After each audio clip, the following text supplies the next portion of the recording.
This is America, goddammit! আলো ঝলমলে Manhattan জুড়ে তারকাদের ভিড়, একে একে রেড কার্পেটে দেখা মিলছে জনপ্রিয় সব মুখ। দ্য রানিং ম্যান সিনেমার প্রিমিয়ার নাইট জমে ওঠে এমনই উজ্জ্বল দৃশ্যে।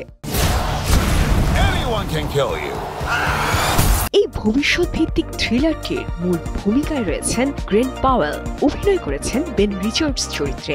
সিনেমায় তাকে দৌড়াতে দেখা যাবে মৃত্যুর বিরুদ্ধে। পরিচালক এডগার রাইট বলছেন, এই সিনেমা শুধু দৌড় নয়, বরং সামাজিক প্রতিবাদ।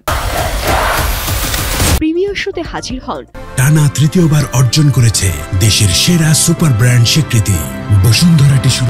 জোস ব্রোলিন, লিপেস, কোলম্যান ডমিঙ্গো সহ জনপ্রিয় সব তারকা। সবচেয়ে আলোচনায় ছিলেন গ্রেন্ট পাওয়েল।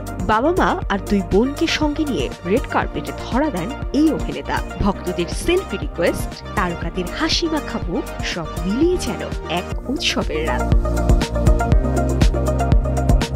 জীবনের জন্য দৌড়, সাথে মৃত্যুর ভয়, রোমাঞ্চ, অ্যাকশন আর সাসপেন্সে ভরপুর দ্য রানিং ম্যানের পুরো গল্প। আসছে 14 নভেম্বর ইউএসএ মুক্তি পাবে এই সিনেমাটি, যা দেখতে এখন থেকেই প্রস্তুত থ্রিলার প্রেমীরা। সাজে ইসলাম, কালের কণ্ঠ।